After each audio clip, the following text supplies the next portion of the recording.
Welcome to the deep dive. You've definitely heard that phrase, fake it till you make it, right? Oh, absolutely. It's everywhere. Especially in business, maybe the startup scene most famously. Yeah. But what does it really mean for, established companies? And maybe more importantly, where's that line between just having big goals and, well, misleading people? That's exactly what we're getting into today. We're looking at what you might call corporate personas. These images companies build, very carefully sometimes. Okay. And our mission really is to unpack how companies walk this tightrope. Looking at times it works brilliantly, and yeah, times it goes badly wrong. So let's start with the positive. When does faking it actually fuel growth? When does it work out? Yeah, it's interesting how projecting an image can actually force a company to live up to it. Virgin Atlantic is a classic example. Oh, Branson. Right. Exactly. Richard Branson started Virgin as a record label, remember? Launching an airline seemed, well, ambitious. He had just one plane, a leased Boeing 747. Just one. Wow. Yeah. But the persona he projected, major airline. Glamorous, innovative, promising new things like seatback screens for entertainment way before that was standard. And that big, bold image wasn't just for customers, was it? It sounds like it drove the company itself. Like, okay, we've said we're this amazing airline, now we actually have to be it. Precisely. It became this internal motivator. They had to work incredibly hard to build the substance behind the flashy image he'd already sold. And they did become a respected airline. Okay, so that's a big established example. What about startups? Well, think about Airbnb's early days. It literally started with two guys renting out air mattresses in their apartment. Right, the air bed and breakfast origin. That's it. But from the get-go, they focused on perception. They sort of faked being bigger, more established, more trustworthy than they were. How'd they manage that? Things like getting professional photographers for the listings, even when they couldn't really afford it. Building a really sleek website, providing almost concierge-level personal service to those first users. Stuff that doesn't scale, basically. Not at all. But it built that crucial trust.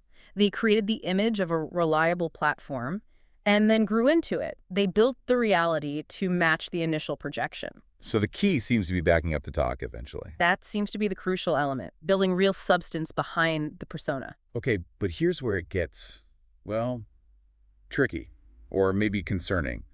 The slippery slope. When does that projection just become, deception? Right. And you really can't discuss this without talking about Theranos. Yeah. Elizabeth Holmes. That story is something else. It really is. They promised this revolutionary technology, full blood tests from a tiny drop of blood. Holmes crafted this image of herself as the next Steve Jobs, a visionary. Got huge names on her board. Sound familiar in some ways, that big vision.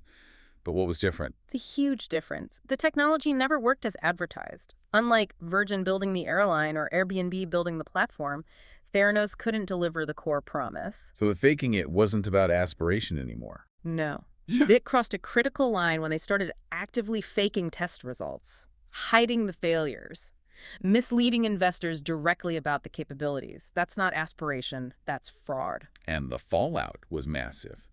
Company gone, billions lost, criminal charges.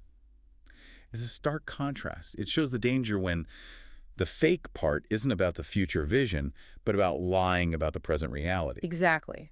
It highlights that eventually you have to deliver. Trust requires it. This brings up a kind of modern challenge too, doesn't it? This idea of authenticity. Like, look at Dove's Real Beauty campaign.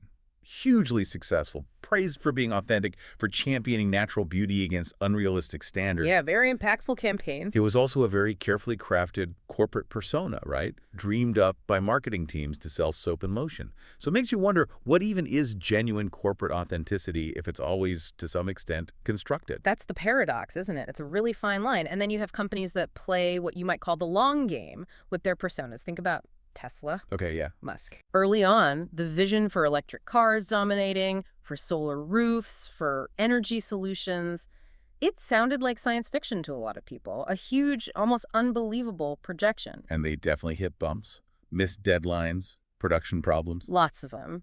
But crucially, while projecting that huge vision, they were also investing massively in R&D.